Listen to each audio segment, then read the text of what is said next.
feel like it's been ages. But I'm glad. It is. Yeah. Minus the county, Jackson County. They're one of our biggest funders. For the locals, the university funds the salaries and staff, but they do like the local dollar tax. You'll be voting commissioner, legislator, locally to the council. And obviously, counties. Hardly know each other. We're just getting to know each other. Yeah, exactly. Okay.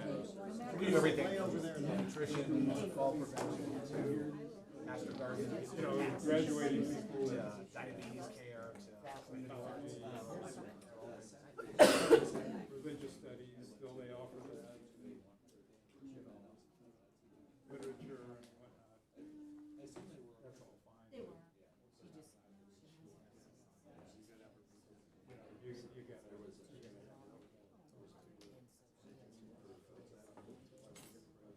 you ready for the festival?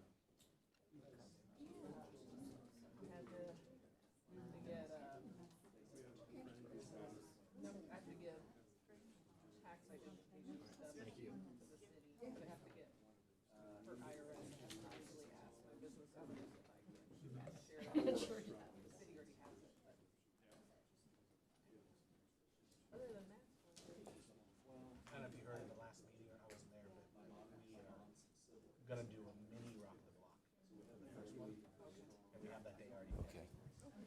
Okay, everybody, I think we'll go ahead and get started. I'll send you out an email. Good afternoon, good evening. I'm Zach Walker, the city manager for the City of Independence. I just want to make some very, very quick remarks, but you'll notice I'm gonna sit off to the side because this is the citizens' work. This is the Citizens Committee. We are here to help provide any support you may need, but you all are doing a tremendous amount of work on behalf of your fellow residents here in the community.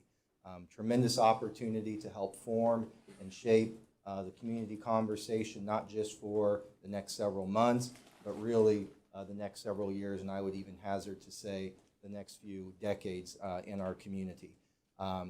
Your work as a committee is going to be supported by and facilitated by Olson and Associates. Those of you who haven't had an opportunity to work with them before, they are a full-service firm, do everything from land use planning to design work to public facilitations like this. This group that you'll be working with have partnered with other municipalities who have looked at general obligation bond issues. So I'm going to go ahead and introduce to you Corey Schultz and Shelby Ferguson from Olson, who are going to be your tour guides for the next several months, and let them kick things off here tonight. And again, we'll kind of be off to the side as staff to help chip in if needed. But otherwise, just keep in mind that this is your committee to do work on behalf of your residents, as I said, and we look forward to seeing where things go. So with that, I'm going to turn it over to Shelby and to Corey. Thank you.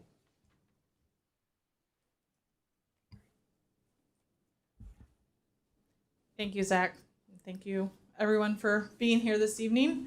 We're really excited to be here with you and really get this kicked off and just kind of really get you introduced to what we're really looking to do over the next several months. And then really the next meeting is when we're really going to get into the meat of it and really start having conversations. But we wanted to just start to engage you all, get you up to speed of what we're doing with the city as well in terms of the general obligation bond, and then just the things that we need to just kind of flesh out so that we can start moving forward. So as mentioned, Zach said, we're with Olson Studio. I'm Shelby Ferguson. I'm a planner by trade, but as he mentioned, I have a vast experience in not only planning, but as well as community engagement, as well as helping other municipalities just work through any ballot initiatives that they may have come up. So doing that piece for them as well, and engagement. So that's a little bit about me, and I'll pass off to Corey. Thanks, Shelby. Again, Corey Schultz, team leader at the Olson Studio, like Shelby said. Been working a lot on the Independence Square project, redevelopment project. We've been working with Zach on, so starting to create a list of projects and everything that we'll talk a little bit about tonight and where we go into the next meeting that Shelby talked about. But really excited to get this going and leading the process to see what the citizens want for the GO bond and everything. So excited to get through the process.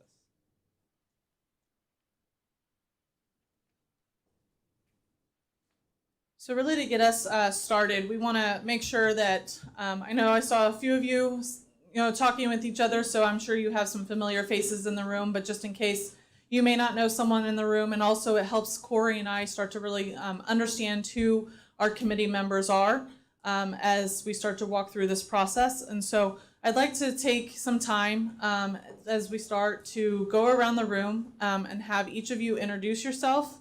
Tell us a little bit about yourself. So that could be, your name, who you're representing, what organization, if you're here representing a specific organization, and then give us just a little summary of why you decided to be on this committee. I know that you all were recommended and appointed by several elected officials, but understanding why you accepted that charge. And also just give us a little understanding of how long you've been a resident or lived in Independence. So just so we can get a little understanding of your background as we move through the process. So with that, I will start, let's just start over here and we'll go all the way around the table. I'm Danielle Dupree. I'm born and raised in Independence. Graduated from Chrisman High School. I run the Innovation Center, the City of Independence's nonprofit business incubator for startups. And I also will be representing Thomas Shaw Village's neighborhood HOA and Church of the Four Corners.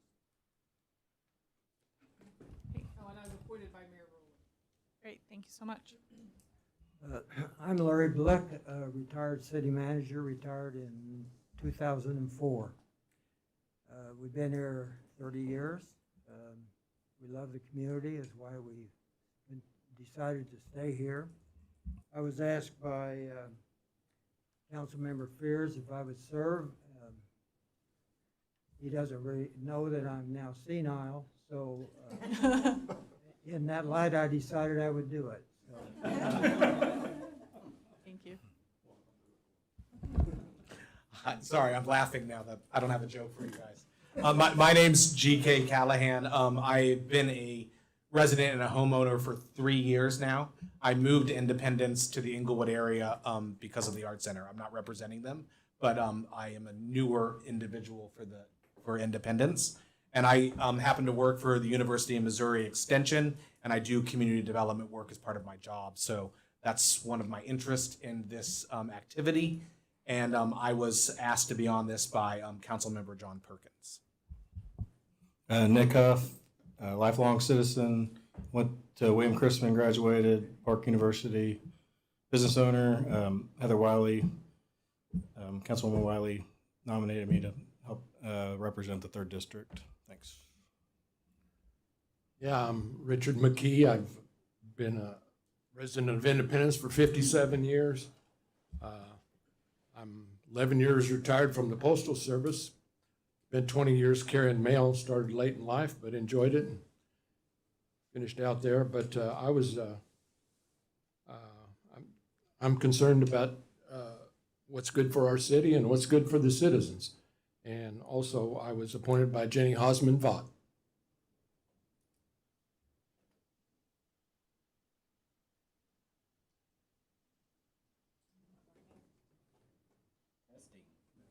I'll talk loudly. My name is Shannon Driscoll. I've been an Independence resident, and since 1990, I moved to Independence before Independence blew up with all its giant growth that we've seen over the past 20 plus years. I also work at Jackson Hewitt at 3519 South Nolan. I've done taxes professionally up there for 27 years, and I've done taxes roughly for 40 years, 10,000 or so roughly taxes. So I've seen and I know what goes on. I know who pays what. I've done tax, oh, sorry, there's two microphones. I've seen it. I was recommended here by Jenny Vaught. She's been a friend of mine for 40 plus years. And this is the first time I've ever delved into the city business, but knowing what I know and who makes what and who pays what, it's kind of a good fit for me, I think, and I think she thought so too.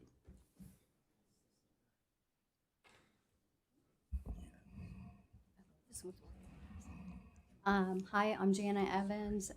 I was appointed or asked to serve by John Perkins, 1st District, and I'm currently serving on the Parks Commission and also would be representing Kentucky Hills.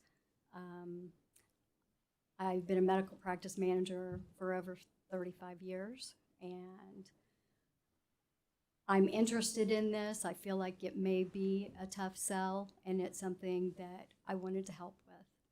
So, thank you very much.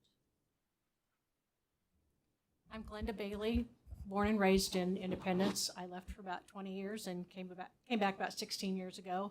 And I'm an animal advocate, so I got involved in the animal world in Independence. And I think this will be a good opportunity to improve the shelter. And that's Heather Wiley appointed me, and so that's why I'm here. I'm Lucy Young, and Bryce Stewart, Councilmember Bryce Stewart appointed me. I'm not sure why, like Mr. Blick, we decided to do this, but I'm glad that all of you showed up. Thank you. Mark Simkowski, longtime Independence resident.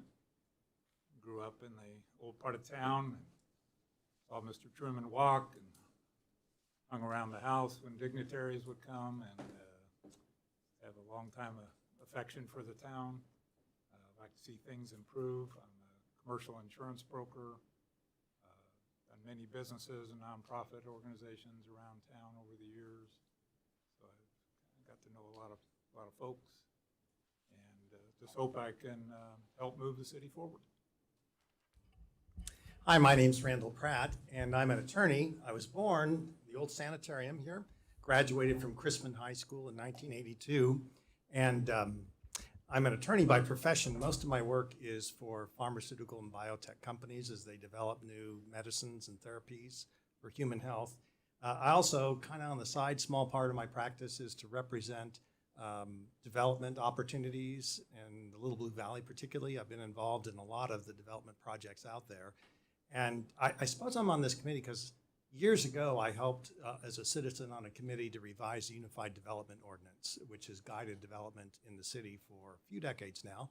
And I've been involved with the stream setback ordinance, and I could go through a lot of other things that I feel like make a difference in the city by citizen participation. Jared Fears appointed me to this group. I'm Kate Beam, appointed by Heather Wiley, lived in Independence since '91. My husband is a lifelong Independence resident. I'm not, but it is my adopted hometown, raised my kids here. I'm a clinical social worker. I work at Mother's Refuge, and I also work at Rediscover. And I just care about my community and want to help it be better. Hi, my name is, it really blows you away. My name is Doug Cowan. Like many of you, well, I'll be 44 next week. And on my 4th birthday, we had the good fortune of moving to Independence from Blue Springs, and I've been here ever since. And just so glad to be raising my kids here in Independence. We live in the historic South Main neighborhood, just south of the square. And professionally, I am the president and CEO of Community Services League. So we are separate from city government, but we interface a lot with the city and things that are going on. And I suppose maybe one reason I'm on the committee is when I have a chance to tell people a story, and this was many years ago, but we would put our kids in the stroller at our house, and we would walk on Main Street. We'd like to go to the farmer's market or do fun things like that. And true story, it was like a game of Frogger, because we would have to cross because the sidewalks were gone or in such disrepair. And so quality infrastructure in our city, no matter where you are, has always been an important thing for me. So really delighted to be with all of you. I'm Kelly Freeland, and I was appointed by Bridget McCandless. I grew up in Independence. I graduated from Truman High School in 1977. And like you, Doug, I think Bridget had asked me some things that I thought might need to be changed or whatever, and I was concerned about some of the infrastructure and stuff too. I moved away from Kansas City in my mid-20s, and I lived out in the state of Oregon for a while, and then we lived in rural areas around Missouri. I just got to give back to a lot of those communities. So when my husband and I moved back here 7 years ago, I just really wanted to give back to this community. I've joined a couple volunteer organizations, and I still work part-time at UMKC in the Student Health Center. I'm a nurse practitioner.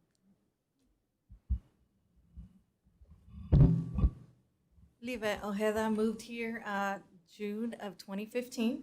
I have 2 kiddos, 2 dogs, and from the day that I learned to speak English in kindergarten, I have been an advocate liaison for community advocacy for underrepresented communities and also bridging language access, and I continue to do that.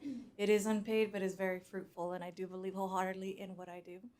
And I'm excited to be here and share some insight for our community. I'm the person they call when they need some language access to be bridged or some resource connections. And wholeheartedly enjoy doing that. I don't get paid for it, but I do get to set my own hours, so there's that. Thank you for letting me join you today. I was appointed by Councilman Perkins. Thank you all, and I believe we have one online. Yes, my name is Terry Mertel. Hi, Kelly. Kelly and I went to high school together, graduated from Truman in '77. Lifelong Independence residents with the exception of about 15 years. Came back home and just was amazed by what has happened in our city and what things need to be worked on. And so that's why I wanted to jump in, and I was appointed by Jenny Hausman-Vaught.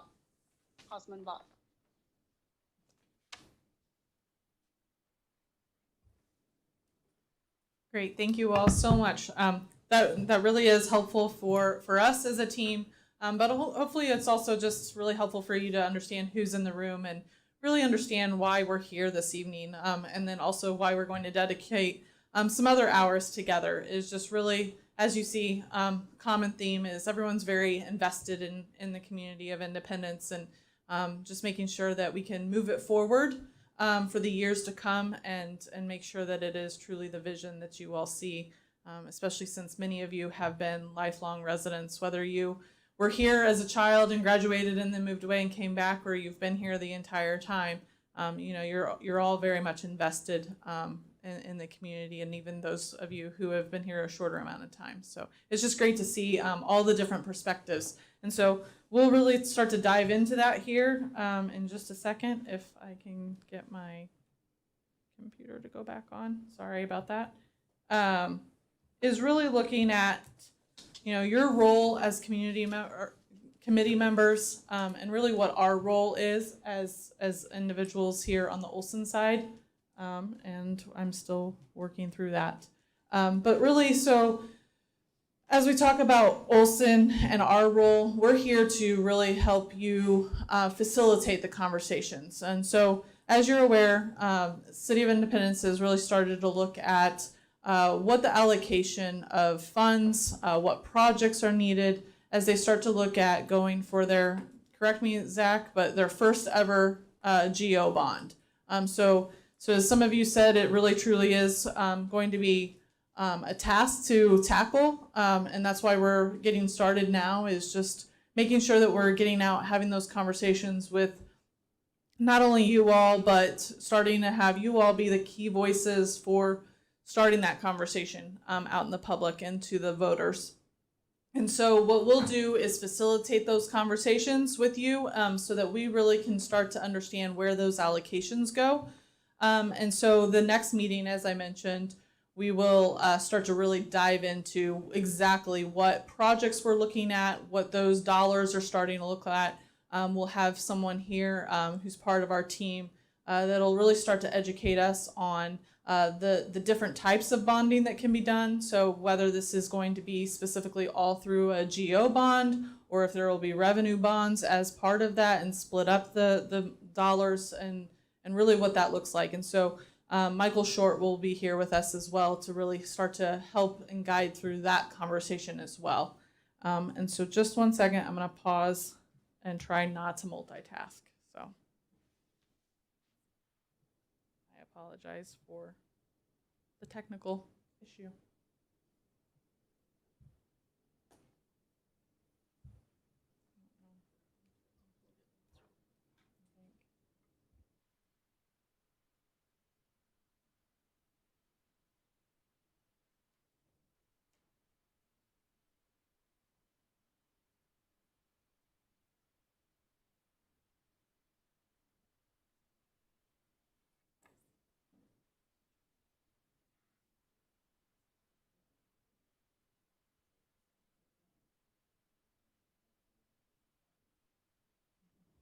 Apparently my computer decided to do a forced update right now, so I apologize about that. So just give us 1 second.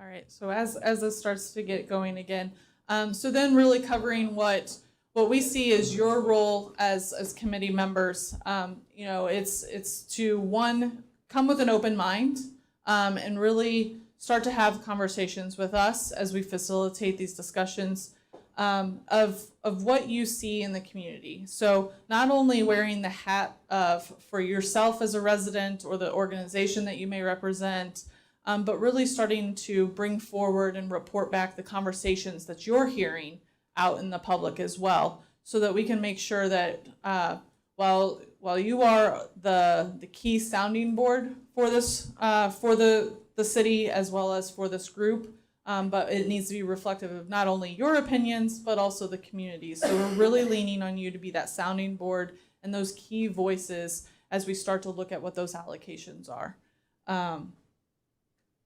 And what we'll do with that is, so we'll get into it in a little bit, but what we will be doing is going out to the public and having some very specific key topic presentations that Olson will be facilitating and doing. And so we're going to be asking you all to start thinking and brainstorming of what organizations are those? What are the top priority individuals that we need to be going out? Is it a very specific neighborhood HOA?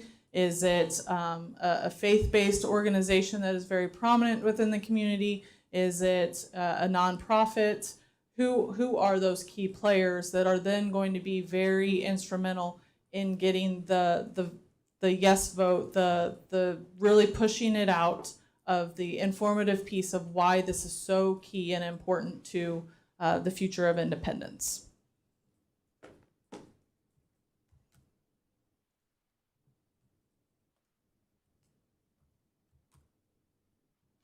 And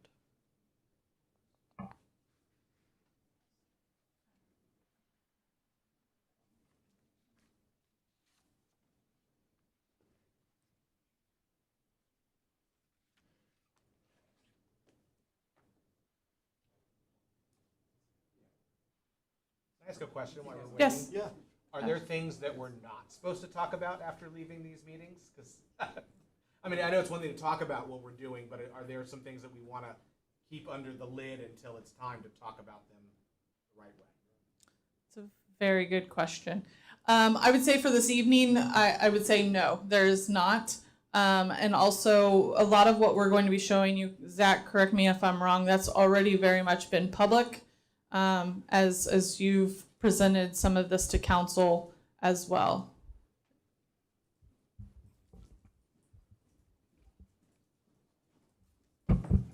I said I was going to sit down, and GK made me get up, so I'm really mad. Some of you may remember, this has been about a 15 to 18 month conversation that's been spinning, and we have presented the council our ideas about how the city starts to bite into what's about $1 billion of deferred maintenance in the city. And for those that don't, speak government every day, when we say deferred maintenance, that's the list of stuff like sidewalks and bridges and parks that we know needs to be fixed, but it's not plugged into a budget anywhere right now. So that's not stuff that we're planning to address over the next 5 years. That's the list of stuff that needs to be fixed but doesn't have a funding source.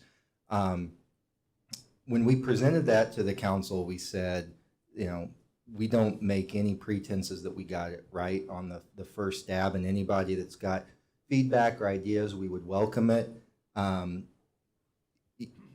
That feedback has really not been significant to this point, and I don't know if that's because we were just that good and we got it right, or if we needed to create more community conversation. And that's really where this idea of this committee came in, was to make sure that if we're going to take a bold step of going to ask the community for their support, we've got a package and a plan that they're ready to line up behind. So no, I think, continuing to talk about that. The other thing I will remind the group, and I'm not sure if the clerk's already sent this out or not, but this does constitute a public meeting. You all were appointed and established as a committee, so we are operating under the rules of the Missouri Open Records Law. Your meetings are being recorded and will be shared online for residents and any else that's interested to go watch those. So no, your conversations are very much wide open and intended to be so that we can make sure when we reach the end of this, folks feel like they've been well represented and well informed and can make the decision based on the very public conversation that will occur over a series of meetings in this room. Does that help? Yeah, thank you. Okay. Can I ask a some more question? steps in. What's that? I hope you got more steps in. I did. Thank you. Yes, ma'am. And I'd like to remind everybody that a lot of the charter meetings were in this very room, and they dedicated 600 hours together. And you saw what happened at the ballot.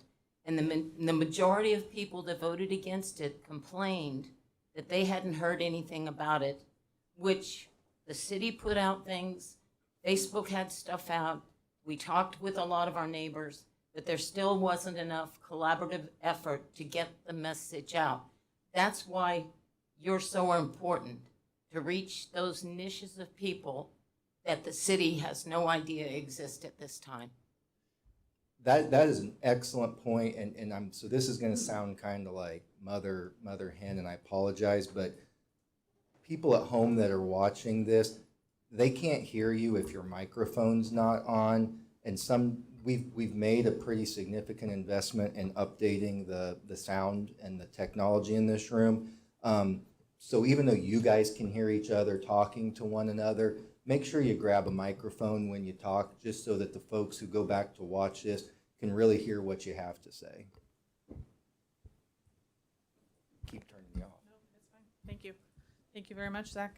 And absolutely a great point. That is exactly why we're here. I mean, not only to start to really drill down and understand what that package is that Zach was mentioning, but also it is, again, to be those key voices and be those representative within the community, so that people are aware of what's going on, and we don't have any of that concern and issue when we come to it in April as well. So now that I'm back up and running, already covered a lot of this, but just really what our job is, as Corey and I have these meetings with you all and facilitate, is we're here to gather the data, information, present it to you all, facilitate those conversations, really truly actively listen to you all so that again, that this is representative of the community and the constituents within it. We'll be here to present ideas to you, have those conversations, and really bounce back and forth what truly makes sense for independence. And then overall, create as much consensus as we possibly can. I know that that's a tricky word sometimes. We're not necessarily going to get everyone in the room and everyone in the city on board 100%, but we're going to get as close to consensus as we possibly can so that we are moving a package forward that makes the most sense for independence, like I said, in April. So then your job, or what the task is at hand, is we need to establish a winning approach, that winning package for advancing the future of independence. And so that's done through better understanding your current state of your community, identifying and prioritizing the projects and those allocations, as well as establishing what that funding source is. So as I mentioned earlier, is it all through general obligation bonds, or is there a piecemeal part of that then goes to revenue bonds? And again, Michael will really help us dive into that piece and really understand and start to understand what the impacts are of each of those different types of funding sources, and making the most appropriate decision for that as well. And then just also the engagement of residents and voters. Again, can't stress that enough, of just getting out and making sure that we're having those conversations with people so that they are aware of what's taking place here in the next 8 months or so. All right. So then our timeline. So we did kick this off in June, and so we've been working behind the scenes of getting things prepped and ready. One thing that you will see is we're not exactly there to unveil it, but we've been working on a branding, so a logo, something that will really be understood when it goes out to the voters, that this is very specific to this Go Bond program. And again, whatever those pieces are of it, it's still eye-catching, people understand it. So that's one piece that we've been working on, and we'll have that ready to unveil to you all. So that, again, it's talking points for you all as you start to go out. You can say, see this logo, see these items, that's very much associated with this ballot initiative. So we've been working on just that initiate phase, the background piece, since June, and really now we're hitting the ground running with that engage. And so that's with you all, and then following this, we're going to go out and start to do those presentations with those key stakeholder groups, as well as we will have a public survey that we're going to do, and so that's going to be out for all of the public to take and participate in, so that hopefully by the next meeting we can report out to you all what those priorities are that we've heard from residents within Independence as well. And then we'll wrap up our conversations and our meetings by early December, so that we can get this all buttoned up and ready for the ballot initiative language to be ready by January of 2025, which is then when we really kick off and start the campaign piece of it. So from January to March, we'll be keying up all of the material pieces that need to be going out. And if not sooner than that, those will go out, but we'll really help the city hit the ground running and getting that campaign piece out from March to April. We've identified currently a month time frame to really hit the ground running with those pieces, just because we don't want to overly fatigue individuals with that campaign component, especially coming off of just right now. We've got that going on. We'll have that all through November. And so making sure that we're not fatiguing individuals with campaign pieces, but still making sure that we're doing it appropriately and effectively, so that when it comes to April, people know what is on the ballot. Any questions so far? Okay. So as I mentioned, can't say it enough, a key partner in this is the public. And so as I mentioned, they're an important audience. We're going to engage them at very specific times and really help. Engaging these individuals will really help round out our understanding. So like I said, there will be a public survey that's going to help us start to understand what those priorities are, what projects they want to see and improvements they want to see in Independence over the next several years. And they really truly are kind of a gut check for us. So we're all sitting in this room and really making those decisions as we move forward, and we're helping facilitate those conversations with you all.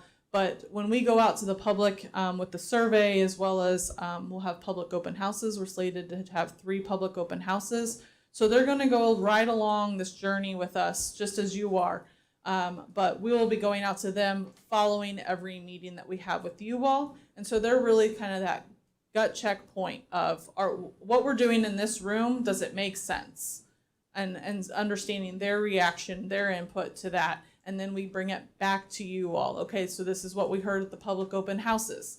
Does this make sense? How do we shift? How do we pivot from what we've heard at those open house periods? And then also we'll have a dedicated web page on the city's website that is specific to this initiative. That way everyone has a very specific landing page. Like I said, they'll have that branding. So everyone knows if they need information about the 2025 Go Bond ballot initiative, they know where to go for that specifically on the city's website. So then our other key partner, oh yes. For the survey and Mhm. for the content on the webpage, will that be provided in more than one language? We Our will- community's pretty diverse. We will need to do that and rely heavily on you to help us and others to identify what those specific languages are. But yes, we can provide that. Any other questions? So our other key partner is you. So again, your role here is you're the, we all established how the group was formed. Everyone was appointed by elected officials. We're grateful that you're here. We're grateful that you accepted that appointment. But as I mentioned earlier, you're the sounding board for this. So then you're the key voices for what the allocations look like, what those projects look like. And again, you're the advocates. You're helping us spread the word about this. And then really, again, that report back piece. We want to make sure that we're not just having the opinions of the 20 individuals in here, but also the rest of the community as well. So we are slated to have 3 meetings with you all again. That's through the end of December. And then you all are welcome. We encourage you to attend any of the public engagement events that we do have. So those public open houses, they're not required of your time, but we do encourage you to attend them because again, you can be talking with the stakeholders and residents at those meetings and helping advocate for everything that you all have been doing and help them understand why the decisions have been made there in real time at those open houses. So, any questions about your role? Yes.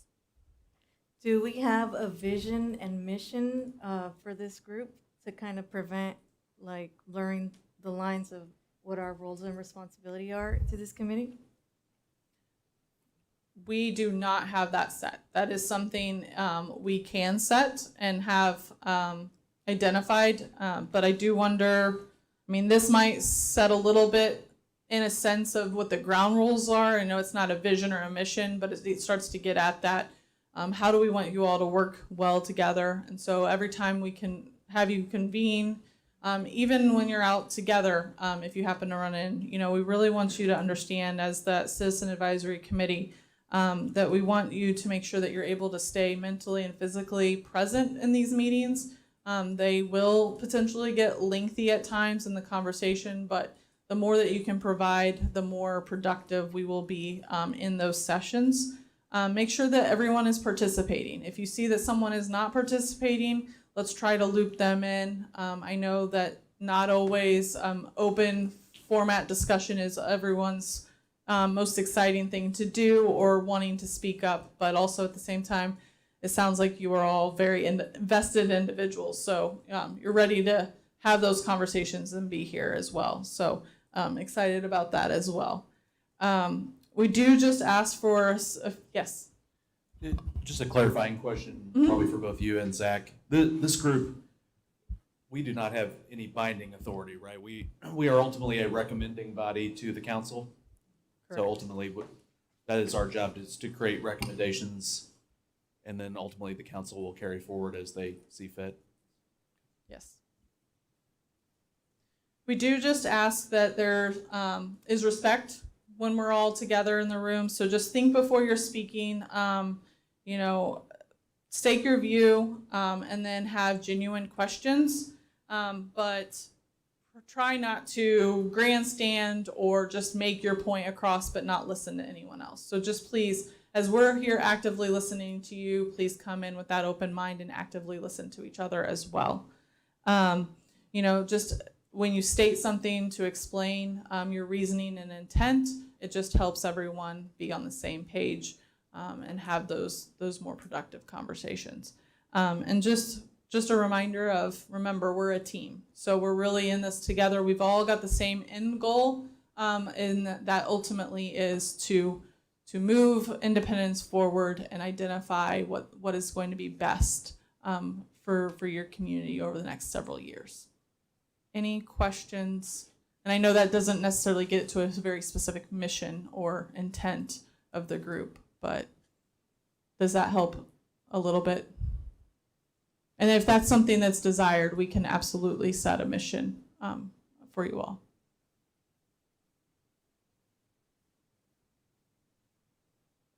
So as mentioned, that schedule, so we're meeting this evening, and then we've got slated tentatively a late September, early October meeting would be our second meeting. And so I wanted to kind of get a pulse with you all on, do evening meetings work best? Do afternoon? I'm seeing some head nods already, but afternoon or morning meetings, is there a preference on the meeting time? Evenings? Seeing head nods? Okay. So we'll plan to do that then for that late September, early October meeting time, as well as we'll have another one in October and November that we'll meet for. My plan is to have the city send out a doodle poll again for each of those. If everyone felt that worked well, and we'll go with the majority available, those are the dates that we'll select. Yes? And I would prefer to meet in October. We have so many city events in September, and many people are working those events that are in this room. No, so that, I think October would be better okay. for a few of us. I agree with her. Okay. October would be a better date. Okay, Just no, for I the appreciate record. that. That's great feedback. So we'll shoot for October timeframe, and we'll get some dates out for those meetings, especially even the November one as well. That way, it's just on everyone's schedules far enough in advance as well. So we do appreciate that. But yes, so we'll target October. Any other thoughts, questions, preferences on scheduling? No? Okay. All right, so I'm gonna let Corey take over. You all have listened to me enough, so take a break.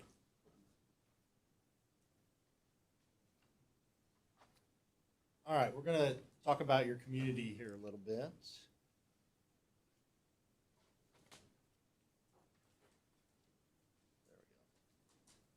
All right, so diving into projects, and loved it in your introductions in the beginning. A lot of you started to talk about those important things, and those are the things that we're going to start to dive into. What you see up here right now is a list that Zach has talked about initially in some meetings, and it's just high level, looking at different project areas, and this is what we're going to dive into. We're going to talk about some of those things that you started to talk about. We're going to dive in and create those project lists, what you hear from the public. Shelby talked about your role getting out there, listening to people. What are they saying? Bring that back to here, what we hear in those public meetings. We're going to start to look at. So you start to look at street reconstruction and overlays. We start to talk about bridges, culverts, curbs and sidewalks. You know, how are kids getting to school? How are we getting from one place to the other to make our community safe along there? Looking at our amenities and looking at the historic sites. I heard, Truman's name earlier. That's a big deal here in Independence, and thinking about those things and making sure that we continue to play off that and put an investment in there. And then our parks and our recreation and looking at those items. What are you hearing from the public there? What can we get on the list? What deferred maintenance is out there, like Zach said earlier? What do we want to pull into that? And then the last two items down there are some things, and coming out of the square redevelopment project that we've been working on is starting to develop a list of projects down there that we can do. Some of those key first initial ones. We'll start to talk about some of those that we have on there. That will start to look at, we've identified maybe some redevelopment pieces of ground that we would be working on. Well, what about infrastructure for that? Are there some areas for infrastructure in the square that we need to be looking at, need to be on this list? It also includes the community center and thinking about that. The city's doing a study right now that will be finished very soon that we're want to incorporate into our redevelopment plan for the square. We want to make sure that it's in here too, and we've got it covered in this vote, and talk about, is that a piece that's very critical for the community and what's out there in the study and what we find from the study. So, and then public buildings and opportunities. With the police station, as we look at the square and things moving out of the square and what comes open there. So making sure that we have funds for those facilities and looking at what else is out there from a facility side that we need to look at. Not only new, but that deferred maintenance too, and making sure that's listed there. So high level, these items, these are the things that we're going to want you to take out and start to initiate those conversations with. And I know we're going to talk about it later and then, but we'll give you this list, sort of your marching orders as you go forward. We're going to summarize. We're going to dive in and talk about some things here in a little bit. Some of the things we hear from you, we're going to put that together in a format we'll get out to you so you can take that with you when you go start to talk to people. So a lot of this will be on there and how we start and how we push forward. So any questions with any of that, sort of the initial high level where we're at, and what you'll be starting to talk about as you go out? Thing? Yeah, Yep. I'm getting a sense that this is pretty much structural or infrastructure or high level, that kind of thing, and not so much operational, say, once a community center is built or anything like that, right? Correct. It would be, yeah, it would be for the construction and implementation of that, not for operations of that, correct.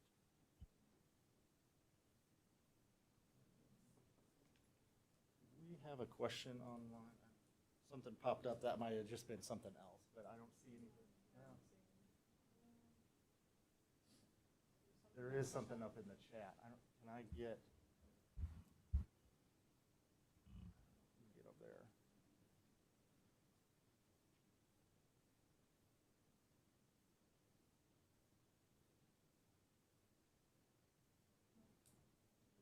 All right, we're good there. Okay, so let's keep going. So There's a couple questions down here. Oh, I'm sorry. Go ahead. So, and I'm sorry, because I know I've seen Zach present on this a couple times, but if we have $1 billion in delayed infrastructure, how did we come to the 250 million?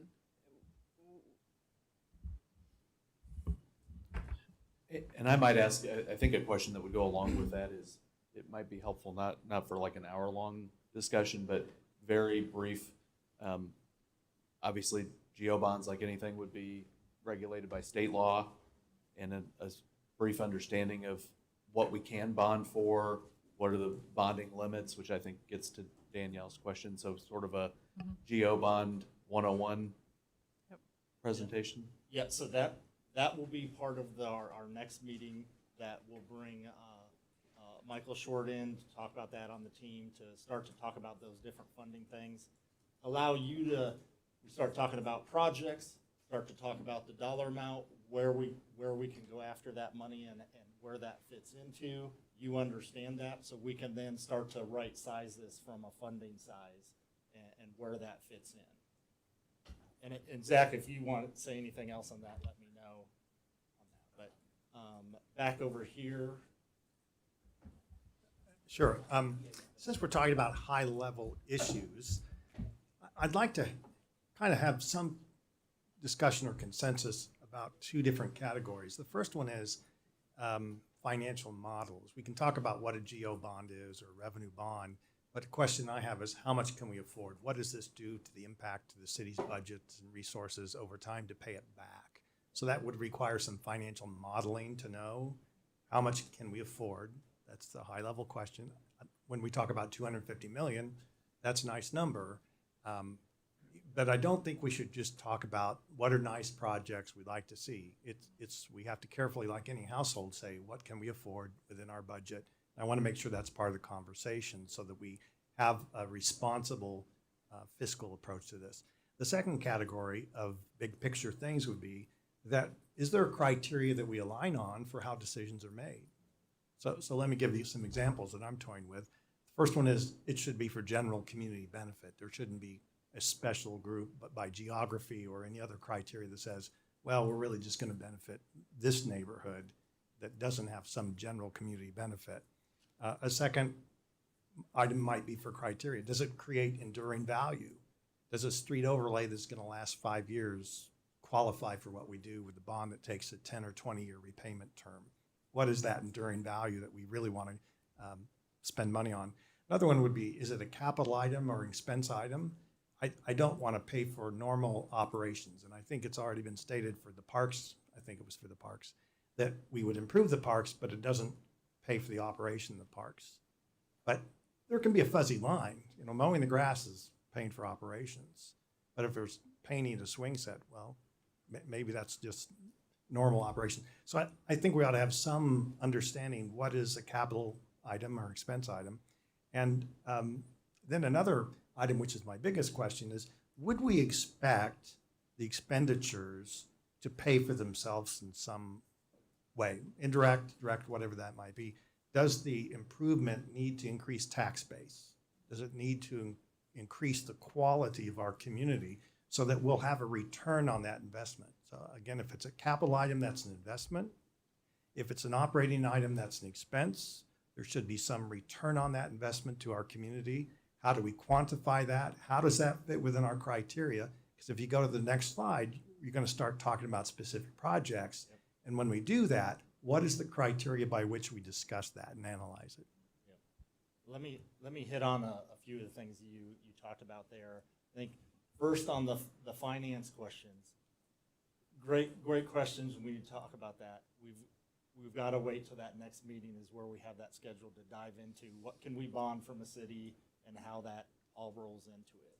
And where I would clarify that is what our hope is as you go talk to people is that we want to, and I say this a lot, but we want to dream big on what all these projects are. We want to know what they are, but yes, we're going to have to make decisions at some point to narrow those down because we may not be able to bond and pay for all of that within the funding sources that we have. So we definitely need to start big, get that list, listen to people and understand what's critical to them, and then make some of those decisions. And like you said, is that bringing a value back to the city in what we're doing? So let's say maybe it's improvement to a park that creates a recreational opportunity that will bring more residents to the city, something like that. Or with the square, maybe some investment to some utility infrastructure will help bring development to the square area where maybe the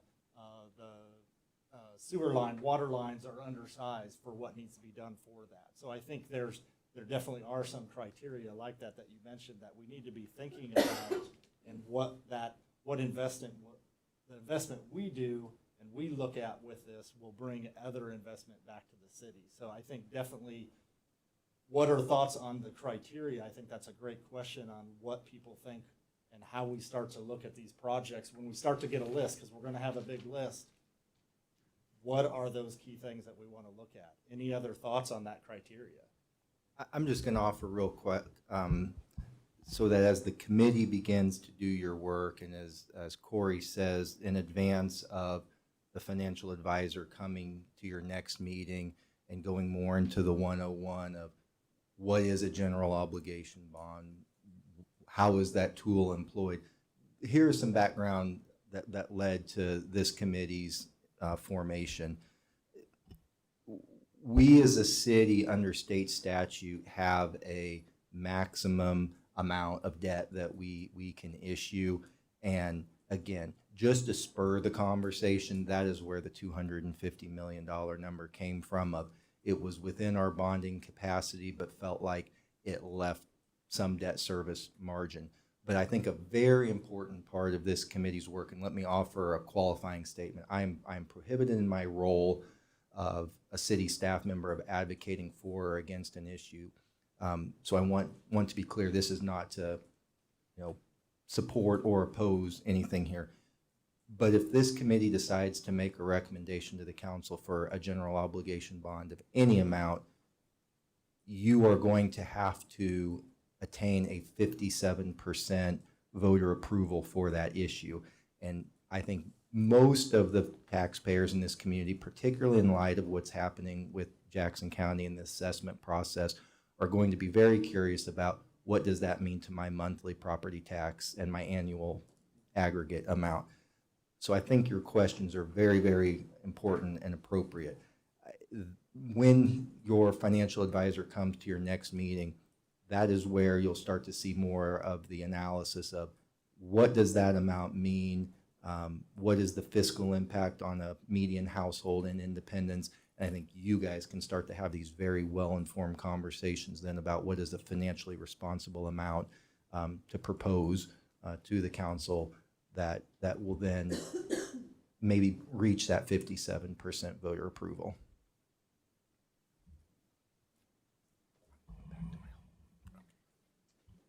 So about 2 years ago or sometime in the past, there were a lot of pictures and discussions about how bad the police building is. And so there was talk about a justice center. And that seemed to probably have some support in the community because people see that as usually a priority. Well, now we have public buildings, and we don't know what that is. Is there still a justice center in this proposal? Yeah, and that public building, that's where that Justice Center is sitting right now, and what would be a part of that. Well, Oh, and the animal shelter, yes. I think you have to start listing those out because a justice center or an animal shelter or whatever, those appeal to certain parts of the community. And if you call them public buildings, they maybe don't know what that is. So I guess at some point too, if the community will not support $250 million, there has to be some way to prioritize what would be presented, or would there be a way for people to, through the voting, prioritize what they would pay for? And our goal is through this process, we would take your guidance, the residents' guidance that you're listening to and hearing and bringing back to these meetings, that we would understand what those priorities are, because we want to make sure that we are hitting on those. And when we get to that capital campaign that Shelby talked about in March before the vote, we need to make sure that we're publicizing those items that are in there, like the Justice Center, animal shelter. Is the community center a key piece that they want? Sidewalks, those safe routes to schools or other opportunities. So definitely, yeah, this is very high level, and we're going to start to dive into each one of these and start to create those project lists from what we hear from you. So definitely, animal shelter, Justice Center are a part of that, and definitely can be used for that capital campaign. Thank you. Are there gonna be anything on the list that's like, we can't ignore? Like, we don't want a bridge to fall down, right? Like, someone's on it. Right? Are there gonna be some things on the list that are like, this has to be included because it's a dire emergency to the safety of our citizens? Yeah, I think, and that, maybe that's a key group, just talking with city staff and understanding that. Within the list, we've started to see some of that definitely want to be on there, and we can talk through that as we start to, bring this together and list those out. Definitely can be on there. Yep. Mr. Walker, I'm sorry, didn't mean to make you jump. You've already gone over a lot of this information in study sessions. Is there any way that the city can do a separate tab or some way working through your PIO that would include these projects and the CIP where all of this information is listed to make it easier? Yeah, that's a great point, and I was making a note just as I rolled back that I think what I may do is send through Corey and Shelby out to this committee an executive summary of each of these categories, but that next layer down of detail of what is behind those. So for example, when we talked curbs and sidewalks, what we've actually been talking about is within a quarter of a mile of each of the schools in the Independence, Fort Osage, and Blue Springs school districts, where those fall within the city of Independence, building sidewalks to each of those schools. So I think that's the kind of data that we could get out to this committee so that you can pull that curtain back just a little bit more and understand, to Mr. Blick's point, what does public buildings really mean, or which of the historic sites and how much for each of those. So I'm going to send that information to these folks and make sure that gets out to the committee yet this week. The caveat to that I would say is make sure that we continue to look at what else is out there too, and really rely on you and pulling those other things that maybe aren't on that list that need to be on there to help us get that vote passed. So definitely take that into consideration, that list and what else is out there. So just be mindful of that. Yep. Something that goes along lines with that, I think that we will be asked when we're engaging the public, what happens, we have $1 billion worth of deferred items. Okay, what happens if this doesn't pass? I think that's going to be key to getting this to pass, particularly with the things that absolutely have to happen. And what if it doesn't pass? What is the impact going to be on the city? Hence, that will trickle down to every single resident. But I think that that's going to be key to be able to arm yourself, not only with these things, but what will happen if this doesn't happen? Because this is where we are. It's not a good place, and we need your help to get out of the pickle that we're in. And to that point, I should mention, we'll also, so with the executive summary that Zach's talking about as well, we will be preparing an FAQ that'll have questions like that. What is a GO bond? What are the impacts if this does not pass? Just so there is that altogether one point, reference point for not only you all to have a tool in your pocket as you're talking to individuals, but also it'll reside there on the website as well, so that anyone who has those exact questions can be informed. It'll be there so that they can understand that as well. There's just another tool that we're going to have available. Is any type of supportive funding allowed in this bond, such as like grants or other types of bonds? Funding. For example, when I think of the new community center, I can see, and this is just an example, maybe Doug would know a little more, but someone like Combat would be supportive of funding something like that. Those are building healthy habits, keeping kids active, and also we can use all year round versus our parks are seasonal. So is that an option?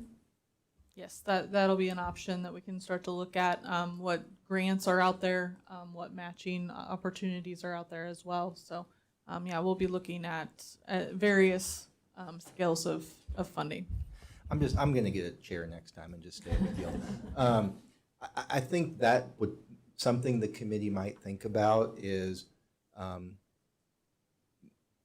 identifying projects that can either qualify for matching funds for grants, telling your citizens out there, these street projects could get an 80% federal match, and then we're able to stretch your dollars that much farther to do this many more lane miles. Or maybe you want to make, some sort of recommendation like for the community center. Is this, we heard a question about operations. Is this something the city could partner with the school district or districts on? So these are some of the recommendations that the committee might think about as you go through the process of what are some of those additional items that you can layer on this to the council that don't just become recommendations, but they, to Libette's point, become talking points to your fellow citizens as you're out in the community sharing the possibilities and potentials with the bond.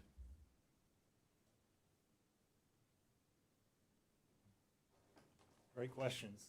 Any more before we jump in? We're going to get a little interactive here on our next slide. Yep, go ahead. So at what point will we have information about any additional operating costs there are to the city if some of these things are built? And is there capacity within the general fund or any funds for taking on additional operating and maintenance costs? I think we just really need to make sure that if this were to get approved, there's the capacity to implement it all and to operate it after it's all constructed. So we're in this, if we have one other meeting, will we be dealing with all of that at that meeting?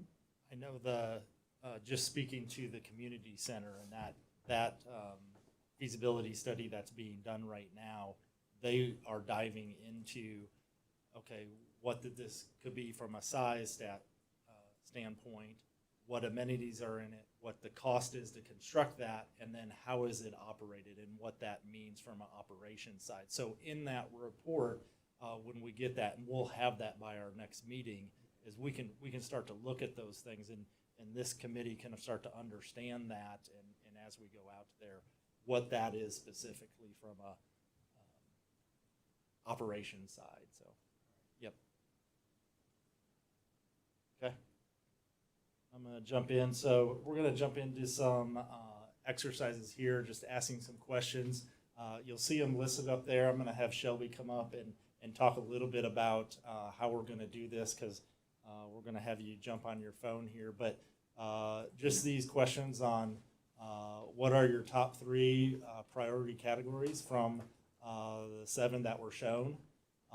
And then when you think about areas for improvement, what are those areas or project needed come to mind first? What comes to your mind first when you start to think about those? Again, we're diving into that list a little bit and starting to get your juices going and starting to think about what's on your mind and out there. And then what are the 3 challenges Independence will face with this process? How do we started talking about it a little bit. How do we get this vote passed and everything as we go in through April? We need to know what those challenges are so we can start to talk through that. So I'll let Shelby come in and talk a little bit more about that. Yeah, thanks, Corey. So again, we understand that you haven't seen the list of the projects necessarily yet, but just looking at those tops or the 7 categories that were on the previous slide, and we'll flip back to that in just a second so you know what they are. But of those, we just want to start to get a sense of and have the conversation of what we're identifying as maybe the most priority. Again, because if maybe the 250 isn't fully allocated, and we can start to look at, what are the top areas that need some allocation for. Again, next meeting we'll really get into what that project list is, but at least we can start to have the answers from these questions as a springboard as we start to have those conversations next time, it'll really help us to refresh that and start to dive into those very specific projects.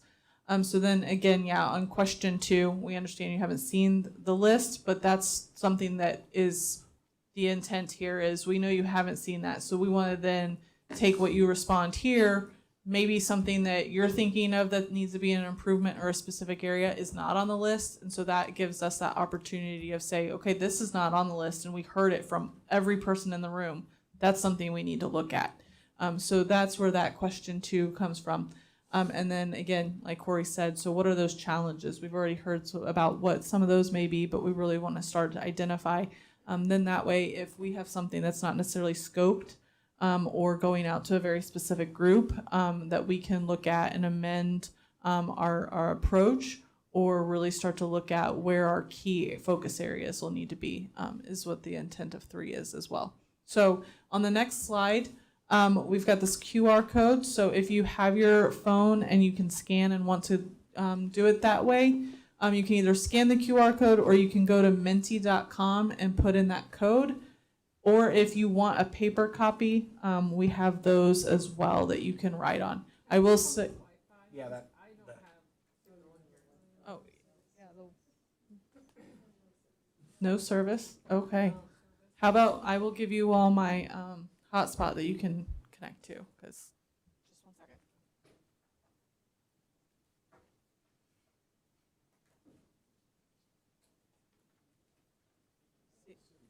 See if that'll work. There should be a Wi-Fi that you can connect to that is Moxee, Moxee.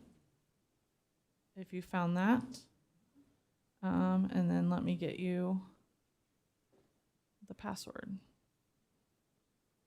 So the password for that is 16294063. I'll write it up here on the board.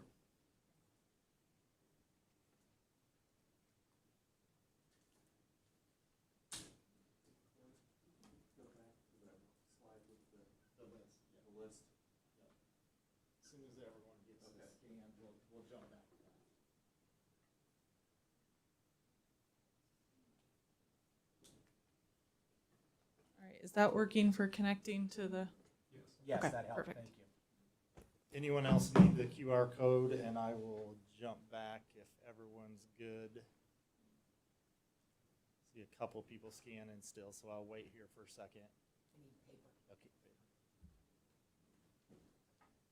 I'm the oldest person in the room.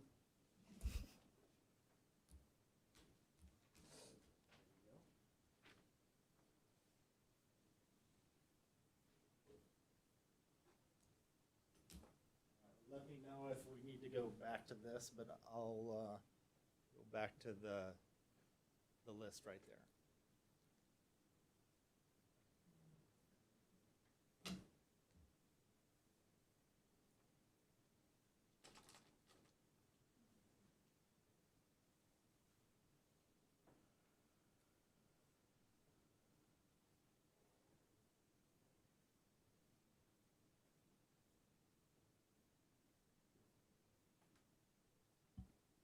Mine says Clay County. Yeah, that's what I was gonna say.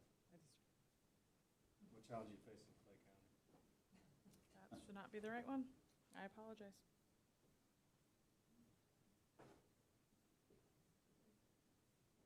So should we pause for a second? Yes, please do.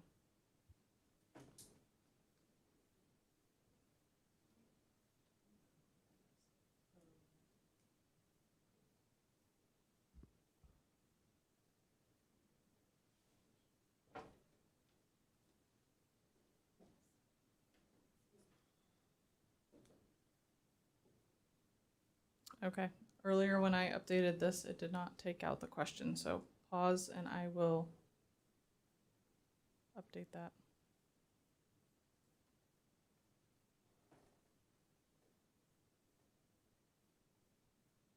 Mm-mm-mm.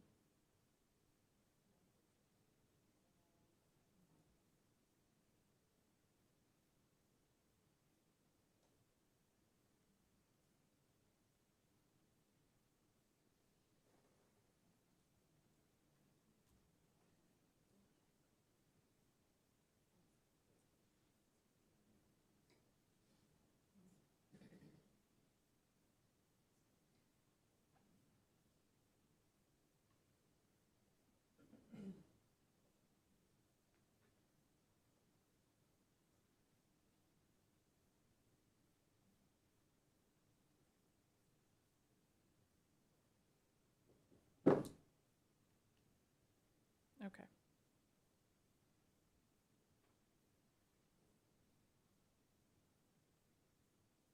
There you go. It should, yes.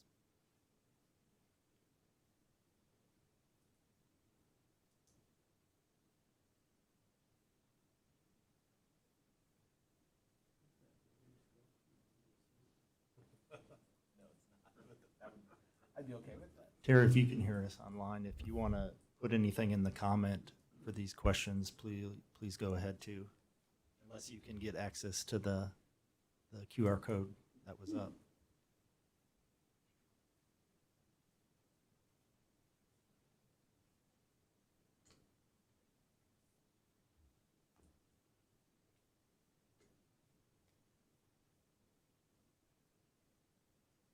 So the original link works now. Just Yes, it automatically updates, so it just did not save my questions earlier, so I apologize about that. But yes, it's updating as we speak.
Can we see the previous slide real quick again? Mm-hmm.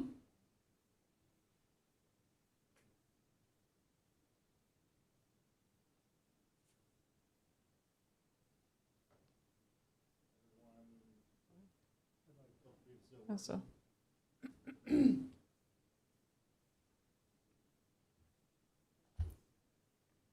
One of the things that comes to mind about this is that if you drill down into some of these categories, there may be something in there that would be pretty critical. And I'll point out one. One is the Vail Mansion. There's like, I don't know, $1.5 million or a couple of $1 million worth of, I mean, a lot of money that really needs to be spent to save that building if the community wants to do it. And there's no other way to get it done, it seems. So in all of these categories, people might not support, say, a big chunk, but a case could be made for some individual projects that might have enough appeal that you could garner public support. Will there be a chance in this process to take a look at that kind of approach?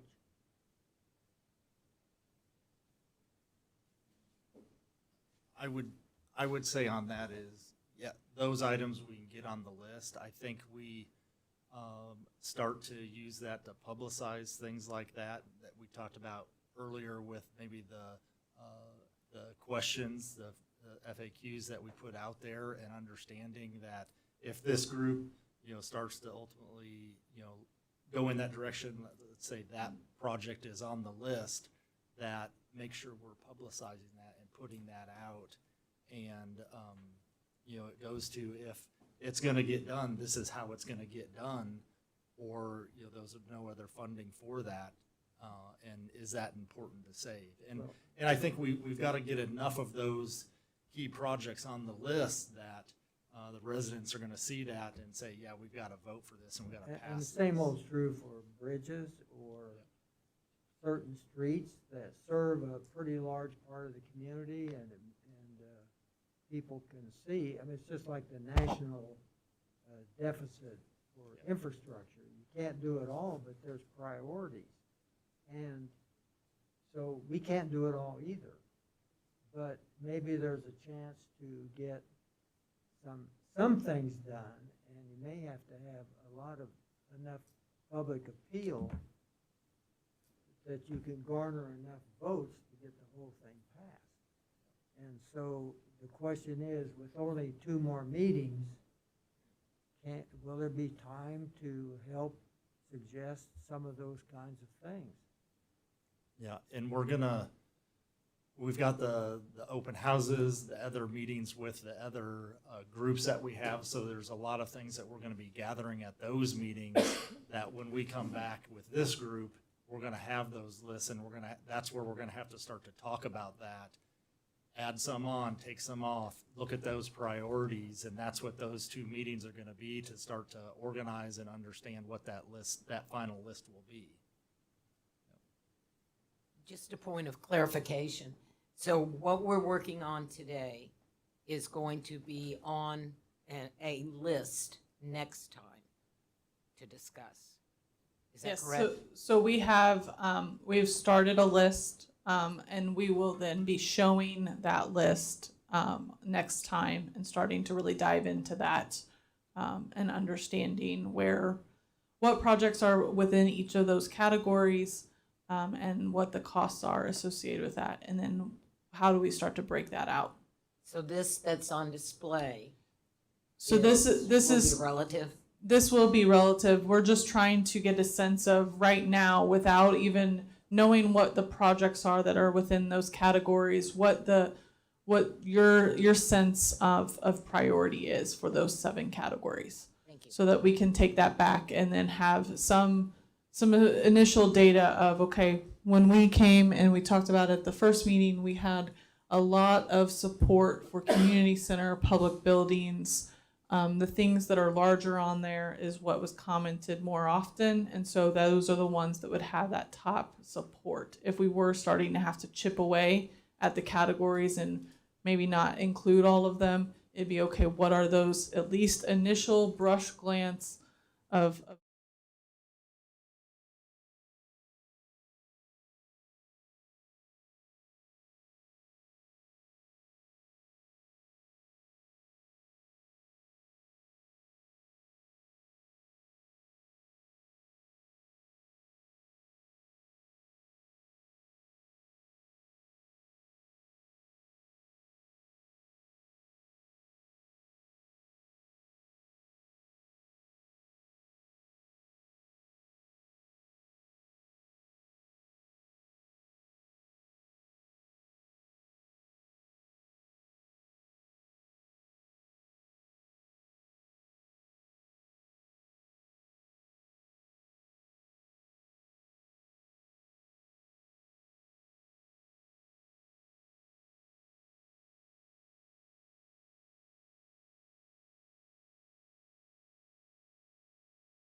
thinking about that.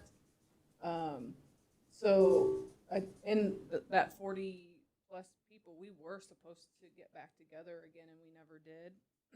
And I feel like it was a great spread across like IPD and the city and the chamber and nonprofit leaders. So I think if we engage that group, that's gonna hit a lot of people. I also know you said that we were gonna get a list next meeting. Is it possible to get that list before the meeting? Yeah, Great. that's the list that Zach will get to us and we'll send out here. Because it might be good to do some research before Yes. he showed up next time to see those places. And then, are we engaging like any of the local colleges and universities into the conversation?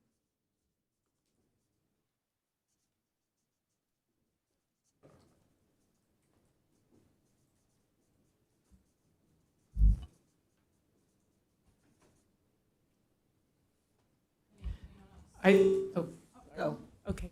I think about healthcare organizations, like got a big hospital here that's part of a big system. So when you're talking about things like a rec center that's going to impact people's health, I also think if you're talking about concerns for the elderly, going to homeowners association, like I live in a villas, which is elderly, and bringing the points you talked about, and like you said, that a lot of older people benefit from these too. It's not just younger people and families.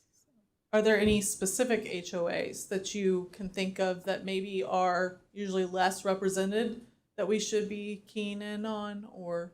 Well, I live in Remington Villas, and then we have Remington Estates homeowners that has families, so there's a group of 55 plus that lives in the villas, and then there's a younger group that live in the estates. And I know Drum Farm has more of an older, it's a villas too. The Glendale neighborhood's pretty massive Yeah. too, at their HOA. Stewart Heights.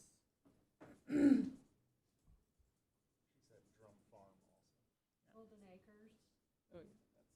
Golden Acres. Manor Oaks. Kentucky Hills.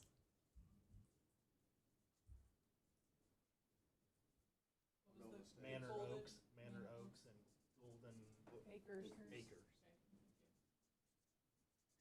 Canterbury. Thomas Shaw. Say those two again. Milton Estates. Thomashaw Villages is TOMASHA. TOMASHA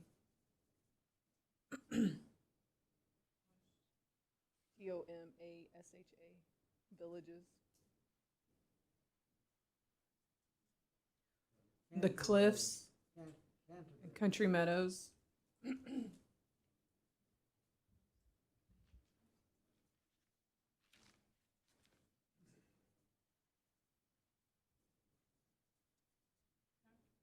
Susquehanna. Susquehanna. Oh, don't ask me that. We didn't know they were gonna test. Yeah. How do you spell Susquehanna? I'll ask. Susquehanna. S-U-S-Q-U-E-A-N-N-N. We'll know what it means. Yeah. There's a U. And did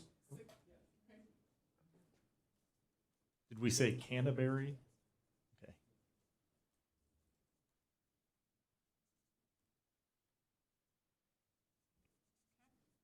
Any other groups as well? I mean, all really great or I guess. Not HOA, but the community college down the street. We do need to get youth in here over the 18 age, high school seniors, and or the community college, which is a bunch of new voters who probably could care less unless you put specifics in there. But I agree, second, or Spanish too, because that's the second most spoken language in Independence is Spanish. We have to do a bilingual layout also. That will help. No one's ever walked in my work and said, does anyone speak German? So I'm sure they have, but they haven't asked me about it. So bilingual, and I say we hit the community college as well, because those are voters that generally think everything's just presidential, you know, they're either left or right or whatever. But if you get the youth coming in here, the new voters, they can get more involved. And like everyone here, we're not the problem. We're all older. You know, we're all at least 30 years old, I think, in here. So we need to get people under the age, over the age of 18, which I think would be the community college involved. PTA. Get PTAs, because you want parents. And I mean, honestly, right now, like, people, I just hear people say all the time, they're just not engaged. But I think if you explain to them how it's affecting their kids and what it would do for them. And I was thinking about the community center, and I used to love the YMCA, and I love the intergenerational aspect of it. I could take my little kids and put them in Child Watch. There were older people that I got to know, and there's not a lot of places you can do that now. You can go to the sermon center, but you can't take your kid. And so, I mean, I think trying to help people see the value in that would be great. And you could do that through the PTAs. I also think Rotaries, Habitat for Humanity, it builds a lot of homes in our neighborhood and area. And then on the PTA, the school board probably would be a good option. Shelby, if I may quickly, we tasked a city staff member earlier this year with building what we think is a database of known homeowners associations, PTAs, civic organizations. I think there are some religious institutions listed as well. With that project list I previously mentioned, perhaps I could send that to you and you could disseminate it to the group and folks could quality control that for us. You all wouldn't mind looking to make sure all these groups are represented. And if you happen to know if the contact information is still correct for that, because I know, like, for example, civic clubs and homeowners associations tend to rotate their leadership. So if we could task you all with looking at that, that would be extremely helpful. That's a very good point, because that was going to be my next question is, okay, we've got a lot of great ideas and groups up here, but then we need to be getting a hold of them and trying to get on their agendas as quickly as possible over the next several weeks. So just tasking you all, to help us get in contact with those individuals. Now, I will say, we as Olson are tasked with engaging 8 just very specific groups. So then I think that's the other thing here is for us to start to prioritize which groups of all of these, and if there are others from that list that the city has, which ones should we really specifically be going out to that are going to be very key. But then also putting the charge back on you all is setting up and potentially going out and having your own conversations with those other individuals that we're unable to. Just because they're not within the scope for us, we put the charge on you all as part of the committee members to do that advocation piece as well, as part of the ask. And a lot of misinformation is put out in the Facebook's community awareness pages. It's actually very daunting, and then it catches fire, and then a lot of people believe the misinformation. And so I do think that we need to target social media as well. The people running the Facebook group. I mean, Lucy does a great job on her page, but there are a few others, and these have thousands and thousands and thousands of people in them. I kid Zach that I'm the lowest paid independence employee because I do try to keep it straight. And I don't always agree with my own answer, but truth is more important than opinion. And if you can't get that out, that's going to be a problem. I totally agree.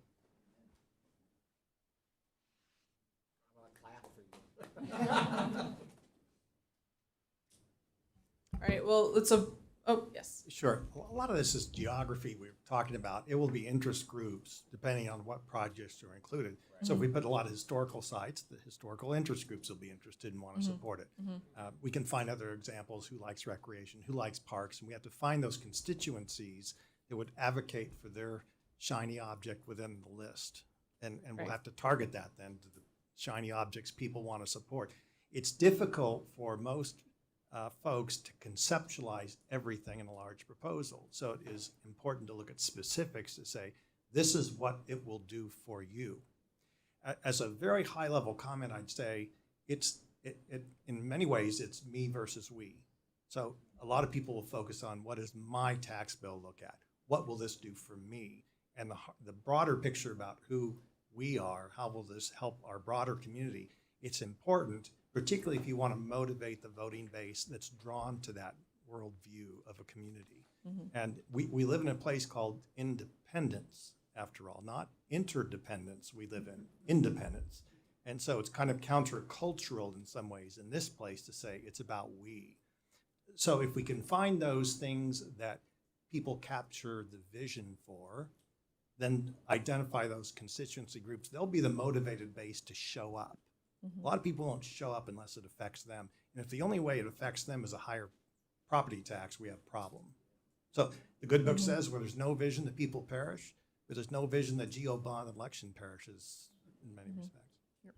Yeah, and that's something, once we really have that set list and really start to look at that campaign piece, we'll really need to then take our engaged groups to that point even further and say, okay, now what areas specifically will be impacted by these, the set list and allocation, and get them out there and make sure we're engaging them as well. So very specifically. And I'm sorry to be such a blabbermouth tonight, but is there any way that you can take this to Santa Calagon, maybe a kiosk where people can punch things in? Because we're never going to have a bigger draw than that between now and the election. Sure. Something that we can look at and consider. Absolutely. Yeah. It's coming up in a couple weeks. Yeah, we'll get rolling on it. So. Okay, well, I do appreciate, I know we have gone over in time, so I do appreciate all of your time and your the great conversation this evening. Again, just look out for an email here soon. Several things that we talked about, so we'll go over the doodle poll to make sure that we get the next 2 meetings scheduled, as well as that executive summary that has the list of the projects, and then a summary of just what we discussed this evening. So if you have any questions, please let us know. Otherwise, thank you so much.